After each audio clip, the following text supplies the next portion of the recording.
Hello there and welcome back to First Friday. My name's Tom. And I'm Stuart. And this is October's edition of First Friday. I've got a nice mug of warm tea next to me, made by Stuart's very own hand. So I'm expecting good things of that. And we are going to talk about a couple of things. Obviously, the Queen's death last month was a huge news story. And there was a sense, I think, Stuart, we were kind of thinking a lot has already been said. Do we want to comment on it or not?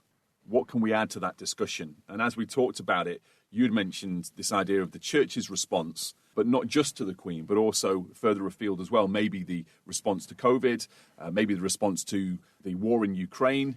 The question of whether the UK church is fit for purpose in a time of national crisis is ultimately what we'd like to talk about. So firstly, though, what's your response to the Queen's death? I'll give you a couple of minutes to do your tribute like everybody else has done.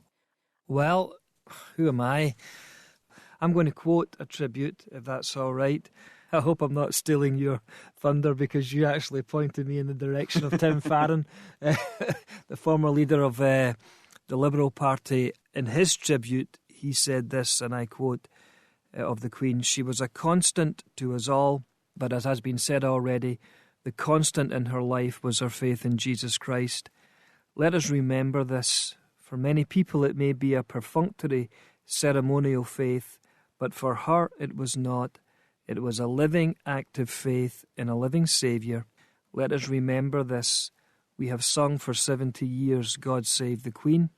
If her faith is accurate, I am certain it was. God has saved the Queen." And I would say amen, and very well said. Absolutely. And we could maybe talk a little bit more about Tim Farron later, because it's obviously his statements previously as well as to why he stepped down as the leader of the Liberal Democrats was in large part because of his faith. And that he said to be a politician in the higher levels, if that's right, not just your local MP, the harder it is to remain faithful as a Christian. And I think that's absolutely fascinating. So we might get onto that. Yeah, I completely agree with you. I was asked by someone to do a bit of a tribute for the Queen, and I really struggled because I've never met her personally. You know, she's been the sovereign in this country for much longer than I've been alive. She basically has led this country longer than Good News Broadcasting has been going. In 2024 will be the 70th anniversary of Good News Broadcasting. And so she's just been a constant, really, and has always been, in a sense, I do mean this with respect, the kind of sense of a granny-type figure who's always there. And I think because of that, I'm sure as many people have kind of just taken it for granted that she's there, that she has continued to just lead with great humility and respect and kind of a quiet faith, which was just so important and integral to her life. And so, yeah, I went to a Maunday Thursday service at the cathedral in Manchester, and the Queen was there. Also, she opened a wing of the hospital that my wife works at, and so we saw her from a distance. And so I think my tribute is from a distance, really, someone who I had a huge amount of respect for, someone who clearly her faith was so important. And I think over the days, more of that's coming out, isn't it? If you've seen The Crown, you often see the Queen would kneel before her bed and pray each night. And I hadn't realised that was actually something that she did every day, morning and evening, apparently, that first thing she would do when she wakes up would be to kneel by her bed and pray, and would do that at the end of the day as well. But I think many of us have just taken for granted that the Queen is there, and that actually someone so prevalent and so famous, leading our country, so respected by so many people, had a strong faith that was so key to her life. And I wonder if we'll start to realise in the months and years to come how much we've lost. So, how the church responded then, what have you made of the church response to the Queen's death? Okay. When the Queen went to heaven, I was listening to the radio, as I'm sure all of us were listening to some form of the media, and I was pleasantly surprised. I was listening to Radio 5 Live, and they carried a live interview with the Reverend Stephen Cottrell, who's the Archbishop of York, and he was very clear, not only about the Queen's personal faith in God, but about the truth and the need of the Christian message of hope beyond the grave for this nation in these days. And he was very, very clear that this is not all that there is to it, this life. And as I was listening to him, I thought, well, well said, but we need more of that. The last thing that we need, whether it be a state funeral of a monarch or the everyday funeral of the common folk, the last thing we need is another funeral, what I call another everybody gets to heaven funeral. If I can just point you to a couple of things. In May 1940, when France had fallen and the British Army was trapped at Dunkirk with the real threat of annihilation, King George VI called for a national day of prayer to plead for God's help. It's said that so widespread and so deep was faith in God at that time in our nation that literally millions of people flocked into churches to pray. The special service held in London's Westminster Abbey was so inundated with people that there's a famous photograph that captured the queue a quarter of a mile long. The result of that National Day of Prayer, as we know, was the miracle of Dunkirk, where thousands of small sea vessels evacuated 335,000 soldiers. When the war in Europe ended in May 1945 with the surrender of Germany, Field Marshal Montgomery, Commander-in-Chief of the 21st Army Group, he sent a personal message to all the troops under his command. I quote, "On this day of victory in Europe, I feel I would like to speak to all who have served and fought with me during the last few years. We all have a feeling of great joy and thankfulness that we have been preserved to see this day. We must remember to give praise and thankfulness where it is due. This is the Lord's doing, and it is marvellous in our eyes." Of course, he's quoting Psalm 118 and verse 23. Contrast that with March 2020 and the advent of COVID and what didn't happen. And we have said, and I certainly have said in this podcast before when we've been dealing with these kind of things, that my contention is that the church were not well prepared for COVID in terms of how God's people should be in times of a crisis. We were not led well through it, and I don't believe that we've been well led after it. The Christian Institute every year have an annual series of lectures called their Autumn Lectures. And in September 2020, there was a 3-part lecture series sponsored by the Christian Institute by the Reverend Dr. Richard Turnbull. And the series was titled Christian Leadership in Times of Crisis. And the final lecture was A Failure of Spiritual Leadership. If I can quote, "Many have reported increased spiritual interest in the person of Jesus Christ during this pandemic. This has often been true in these times of crisis. Individual church ministers have often been heroic. However, the response of the church as an institution has been nothing short of scandalous. Why this failure of spiritual leadership? What led to the suspension of public worship for the first time since the Magna Carta?" And if I could just read from what he said in the opening of his lecture, just consider this. He said this, "For a moment, just imagine. The date is the 20th of March 2020. The Prime Minister has just completed his broadcast to the nation, setting out the challenges of COVID-19 and advising that various restrictions will be in place from the next day. The closures announced included restaurants, pubs and bars, gyms and leisure centres, cinemas, theatres and some others. Immediately after the broadcast, the leaders of the 3 main Christian groups in Britain made a joint broadcast to the nation. The Archbishop of Canterbury, the Secretary of the Federation of Evangelical Churches, and the Roman Catholic Archbishop of Westminster. The 3 leaders announced that the next day Her Majesty the Queen, the Speaker of the House, and the Lord Mayor of London would lead parliamentarians, the aldermen of the city, to St. Paul's Cathedral, where the 3 leaders would conduct a service of prayer and repentance, calling upon God for his mercy. On the next day, every cathedral in the land, they announced, would host an identical service in the presence of the Lord Lieutenants, the sheriffs, and open to the general population. On the day after that, identical services would be held in every church and chapel in the country. The leaders of the institutional churches make it clear that their ministers would visit and pray with people as requested, and that the public worship of God would continue unabated. I found that very powerful, the scene that he invited us to contemplate, because we know that it didn't happen.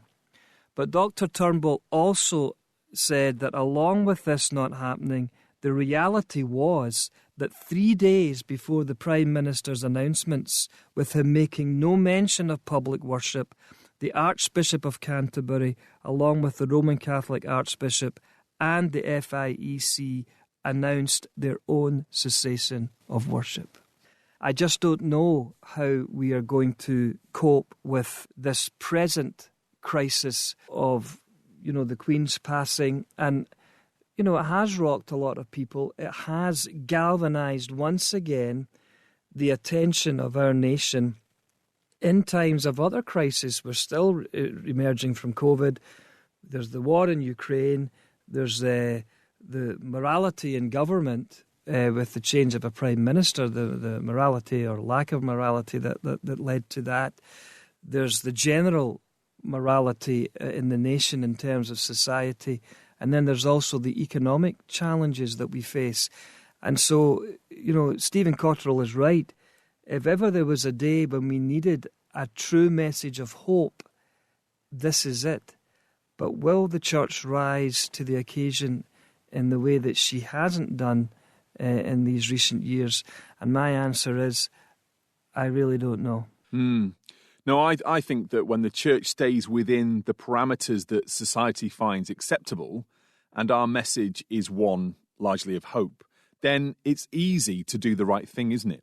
It's undoubted that Christianity has a lasting legacy in this nation, but I feel like the areas that the church is called on to speak about are getting smaller and smaller. There was a time in our history when having Church of England bishops in the House of Lords made sense. But I'm not sure that it does anymore. Now, I'm not saying that they shouldn't be there, but the church doesn't have the place in society that it once had. With the Queen, she was the head of the Church of England. She was the defender of the faith. She clearly had a genuine, authentic, living, an active faith in Jesus Christ. So it was obvious that commentators would talk about her faith. Let's just say, Stuart, you died today. Sorry to be a little bit morbid, but if at your funeral no one mentioned your faith, that would be highly inappropriate. It would be so strange because faith is so integral to your life. You couldn't sum up your life. You couldn't adequately talk about who you are without your belief and love for Jesus Christ. So commentators had to talk about the Queen's faith because it was a genuine part of her life. But here's the question: what if the Queen hadn't been a Christian? Would the church have been called on to talk about her life then? I imagine not really. The church isn't called on to talk about energy prices. The church isn't called upon to talk about the war in Ukraine. The church isn't called upon to talk about the political issues of the day. When it's something directly involving the church and it's something positive, then we're given free rein.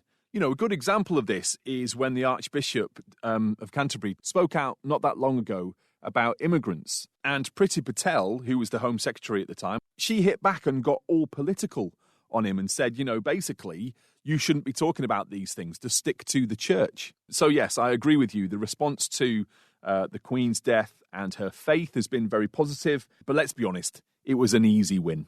I think that's an excellent point. And without coming over, everything you say these days, Tom, you're being judgmental. So if people say that I am being judgmental, then I can live with that. But contrast that with the recent death of Prince Philip. Yeah, absolutely.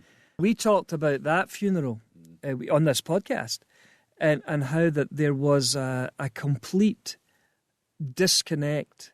That whole funeral service I just thought was awful. And I thought that the clergy who were particularly involved in that, I just was absolutely appalled at what they didn't say, what they didn't do. Now, I do get the impression, we know that Prince Philip was a very strong personality and he'd given very clear instructions in regard to what his funeral should be and what it shouldn't be. Little me, as a minister, when I'm asked to take a funeral, and there's been loads of times when I have been asked to take a funeral of a family that I've never met because they don't have a pastor, but if they will not allow me to fulfill my Christian responsibility, I will not do that funeral. And by the same token, and we don't know in fairness, we don't know the conversations these high up clergy have had in that circle. But if it was me, I wouldn't do it. But then we're getting into the relationship between church and state, and these guys, the archbishops and things like that, and peers and all the rest of it.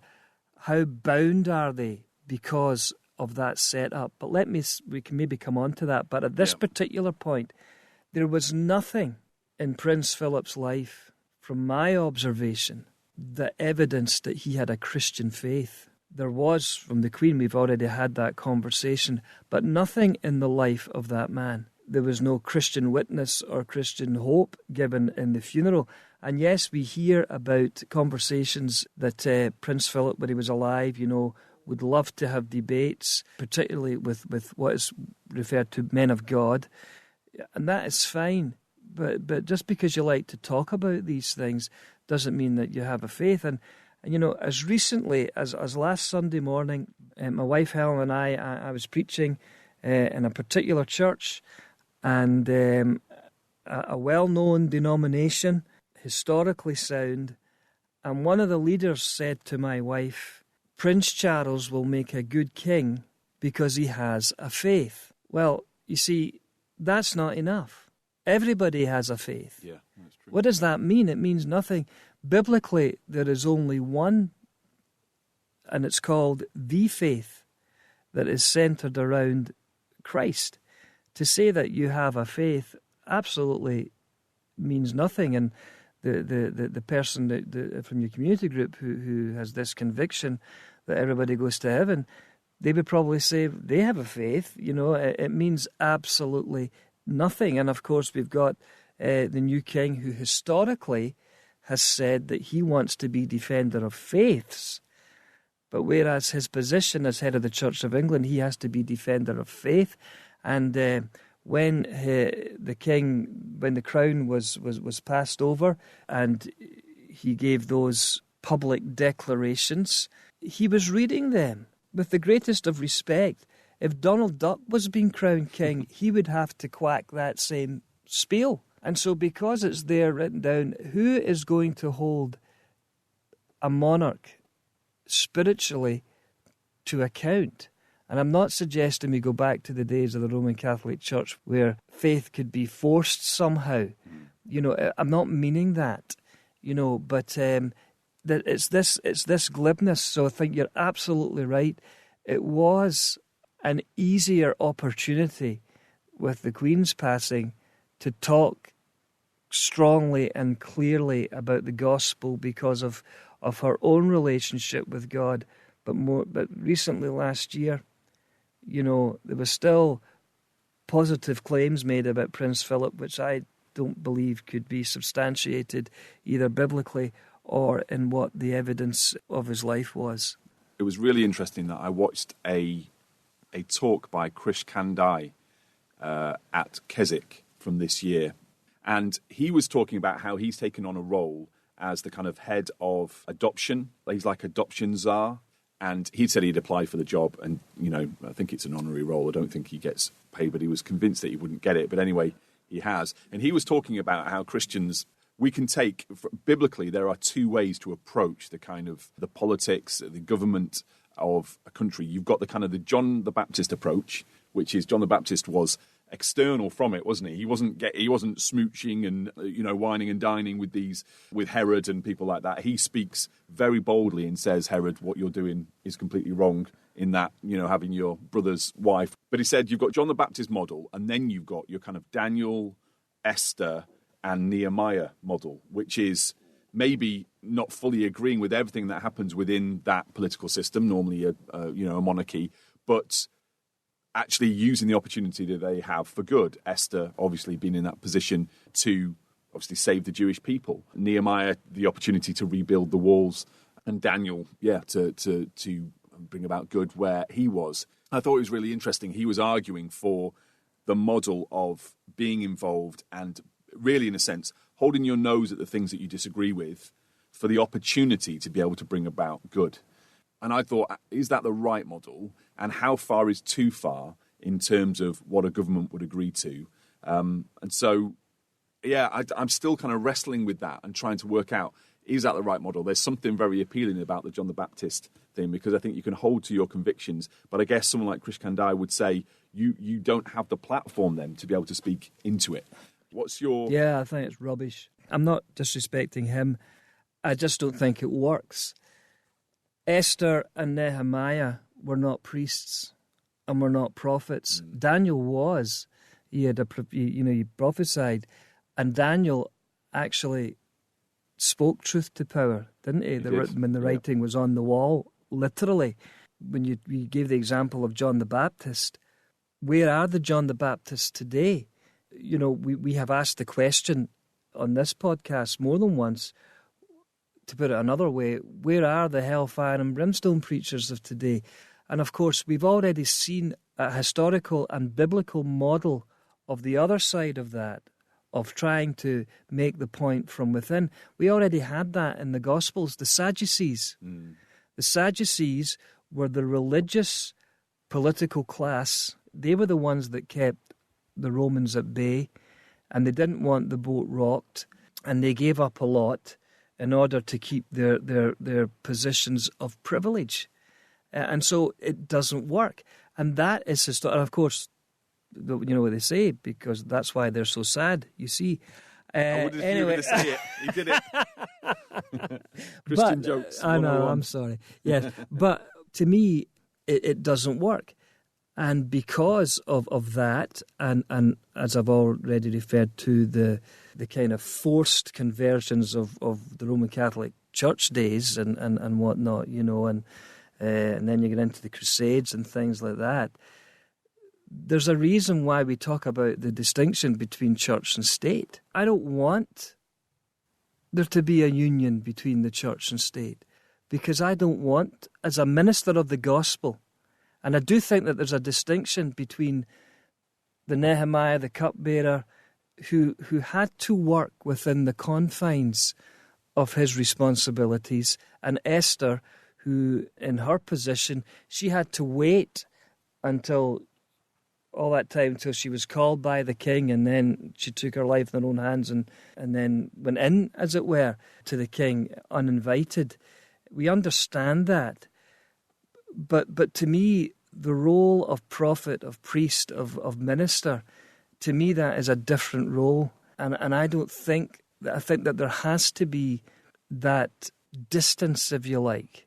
You know, I think a national church, by definition, ends up compromising itself in a misguided attempt to hold its position. And we remember that, one of the reasons for the church and state distinction, whether it be the United States, United Kingdom, is not so much to protect the state from the church, but to protect the church from the state. The government has no business telling the church when they can meet and what they can do when they meet. That has been my contention all the way through COVID. I thought the government overreached itself, and as we're getting now into another winter and we're just wondering where COVID's going to go or where it's not going to go, I just hope that the churches don't bow down and close their doors again. If you look around the world at the kind of state churches, China has a state church, but that's not where Christians go. No. There are these acceptable churches, the church that is of, kind of overseen by the government. And when we look at those churches around the world, it's so easy for us to say, well, that's not the real church. The real church is the underground church, or the real church is not the the Orthodox Church in Russia or wherever it is. But when it comes to our country, we just give ourselves a pass. No, actually, our state church is great and should be fully embraced. I completely agree with you. I think the link between politics and politicians and the church of the state is a real danger. And I think then when the government makes an official stance, it's very difficult for that national church to stand apart from it.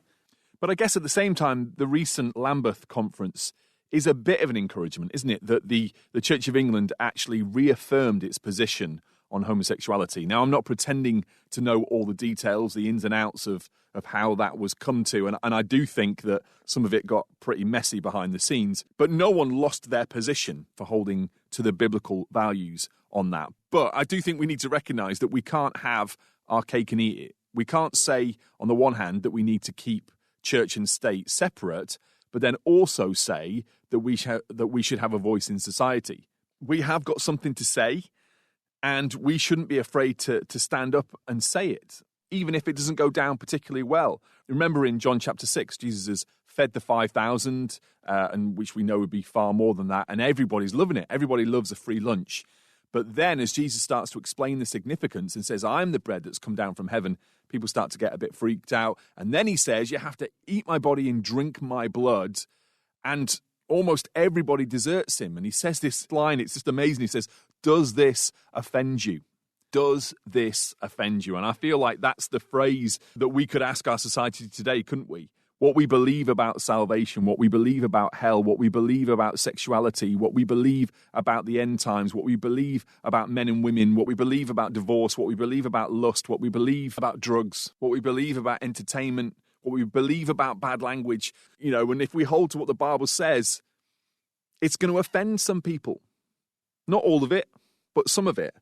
But I guess the question is whether we will hold the line or not. Because the way our society goes, we don't want to exclude anybody. We want everybody to be in. But we need to recognise that in Christianity, there is an in and there's an out. There is in the body of Christ and there is an out. There are true Christians and there are those who aren't saved. And we need to be careful that we don't blur the lines. You don't get all the privileges of being in the people of God without dedicating yourself to Christ. I don't know if that makes sense. There is an in and there is an out. And I think our priority in our churches is to prioritise, firstly, the people of God. You know what I mean? I think it's what it says in Galatians 6, verse 10. Therefore, whenever we have the opportunity, we should do good to everybody, especially those in the family of faith. Does that make any sense? I don't know if that... It absolutely does. And again, we have made the point before, down at the local level, you know, that we treat unsaved people as if they're saved. You know, I want to read to you in my evening Bible readings. I read through the Bible in a year plan, and last night I was in Lamentations, and I'm going to read this verse. This is in a time of national calamity, and it says this: the visions of your prophets were false and worthless. They did not expose your sin to ward off your captivity. The oracles they gave you were false and misleading. And I have written a date next to that. You have? What does it say? It's 2020. Yeah. False prophets. Yep. So I actually read that. I've read it since 2020, but when I read that in the midst of depths of COVID, that's what stood out to me. Where are the church? Why is the church not saying anything? And of course, you talk about the parish responsibilities, like, you know, I have to marry anybody and everybody. You'll know more about that than me. I've got that wrong in terms of what the Anglican responsibility is. I'm sure somebody will correct us. Yep. But my point is being, though, if you're part of an established national church and not the nonconformist free church in that sense, you're bound by things. One of the reasons why I will not, as a pastor, I think most people know I was a pastor for 25 years, and the last 5 or so years I'm itinerant. I need to do other jobs to supplement my income. You know, we call it tent-making ministry. There are oodles and oodles of jobs for hospital chaplains in the NHS that pay very good money. But my conviction, and I'm talking about my conviction, right, because of what I would have to sign up to, I can't go for those jobs. I will not do it, because I'm not an ecumenicalist and I'm not multi-faith or interfaith. But yet, how many, because of these archbishops, for example, you know, in the Queen's funeral and in the coronation that will come next year, we suppose, we just wonder how much that's supposed to be a Christian ceremony. And I know we're preempting the coronation because it'll not be till next year, just how interfaith it's going to be. But I would not share a platform. I wouldn't share a platform with the Roman Catholic. I wouldn't share a platform with any other faith. But because of a national church's bonds of responsibility, Are they not tied? And so there are some things that they can't get out of. I'm trying to be as fair as I can, Tom. We don't know the conversations in terms of the Archbishop of Canterbury, for example. We don't know what conversations he's having. You know, maybe he is having these conversations saying, I'm not comfortable with defender of faiths or multi-faith or whatever. It's certainly not been apparent in platforms that have been shared in the past. But we don't know, you know. But what would happen if archbishops, in a stand for the gospel, said, we are not going to go along with this. We will not be there. They would lose their positions. I guess so. Are they willing to lose their positions and everything that goes with it?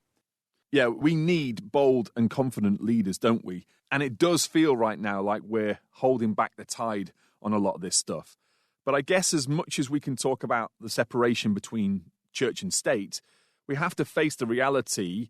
There is some need, in a sense, for a separation between church and quote-unquote church. You know, the church is divided against itself, isn't it? So we make this distinction between church and state, between Christians and non-Christians, but actually there are people claiming to be Christians who don't believe what Christians should believe.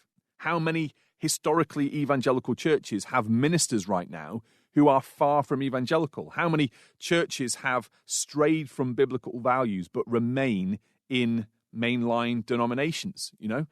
Maybe we need to get our own house in order first. But you know, we do live in a post-truth society. I was learning about this recently, and apparently it became a word added to the Oxford Dictionary in 2016. And post-truth is basically this idea that whatever the actual truth is, your thoughts, your opinions, and your feelings about something are more important than the actual truth. And you can think about all the implications that would have. But we believe the truth, and we need to be people of truth. Well, just picking up what you said about post-truth, my mind went to Isaiah 5 and verse 20 and 21. Woe to those who call evil good and good evil, who put darkness for light and light for darkness, who put bitter for sweet and sweet for bitter. Woe to those who are wise in their own eyes and clever in their own sight. And that is the day that we live in. Yeah. But let me take you also to the account of Matthew 16 and Peter's confession of Christ. Because this is what it all boils down to, doesn't it? The most important thing about any person is what they believe about Jesus Christ. If we're wrong about Christ, it doesn't matter how much else we're right about. You know, and so because some of these ministers or whatever come out and say something right every so often, so after Jesus had asked the general question, who do people say I am? He said, who do you say I am? Matthew 16:16. Simon Peter answered, you are the Christ, the Son of the living God. Jesus replied, blessed are you, Simon, son of Jonah, for this was not revealed to you by man, but by my Father in heaven. And I tell you that you are Peter, and on this rock, the rock of the revelation of Christ, I will build my church, and the gates of hell will not overcome it. I will give you the keys of the kingdom of heaven. Whatever you bind on earth will be bound in heaven. Whatever you loose on earth will be loosed in heaven. Then he warned his disciples not to tell anyone that he was the Christ. From that time on, Jesus began to explain to his disciples that he must go to Jerusalem and suffer many things at the hands of the elders, chief priests, and teachers of the law, and that he must be killed and on the third day be raised to life. Peter took him aside and began to rebuke him. Never, Lord, he said, this shall never happen to you. Jesus turned and said to Peter, get behind me, Satan. You're a stumbling block to me. You do not have in mind the things of God, but the things of men. How quickly did Peter go from revelation to rebellion? And where is the church in these days?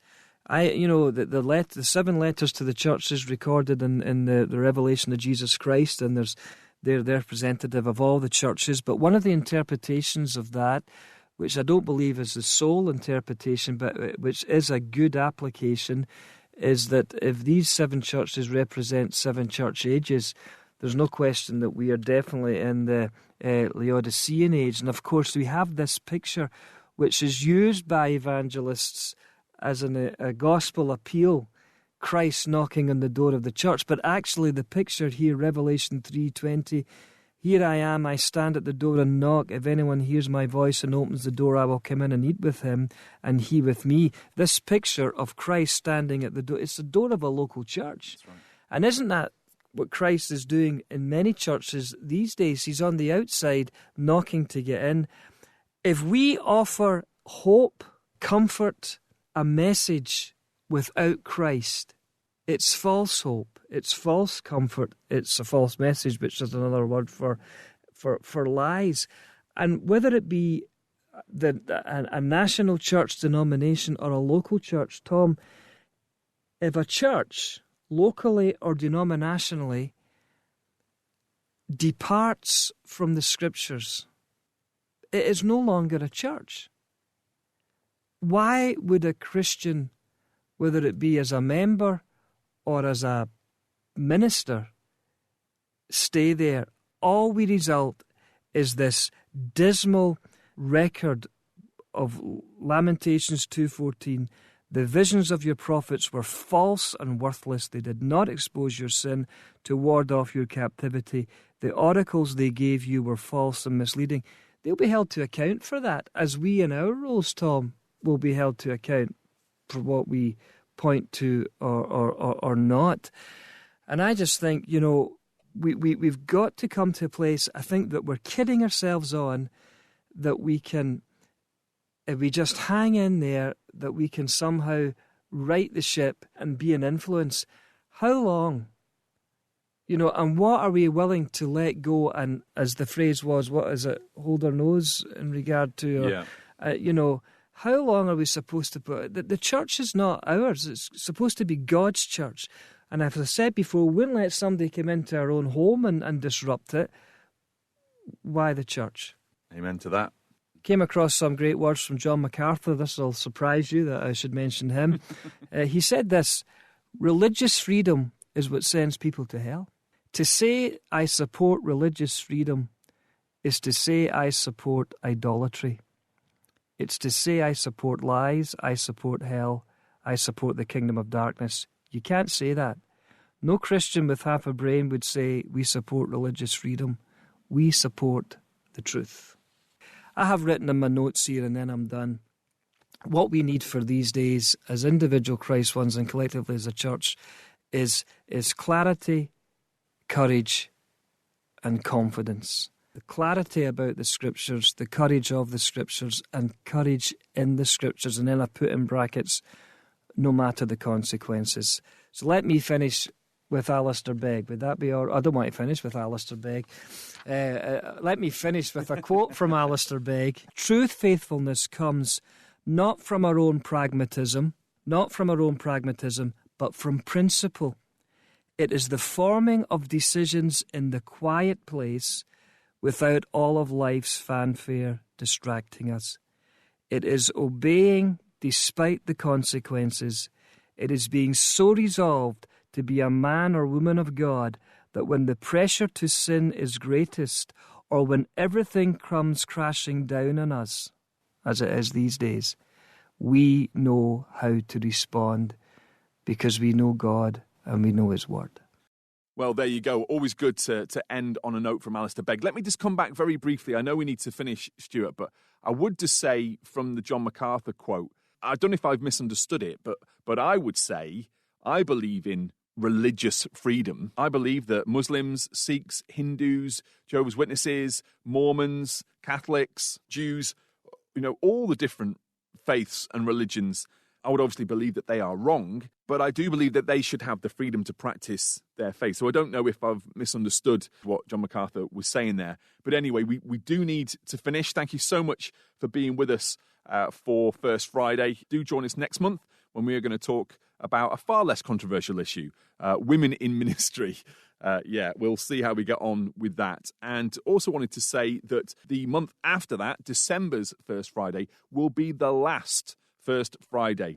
We've really enjoyed putting these podcasts together, but because of various time commitments, we are going to call it a day at the end of the year. And so that's just a heads-up warning. Obviously, I'll mention it in the next podcast and in our final one as well. But do send us any questions that you'd like us to look at or any comments that you have about what you've heard. It's always encouraging to know that people are listening and being blessed by what we've talked about. So please do send an email to info@gnba.net. And myself and Stuart, Lord willing, will be back in November. See you soon.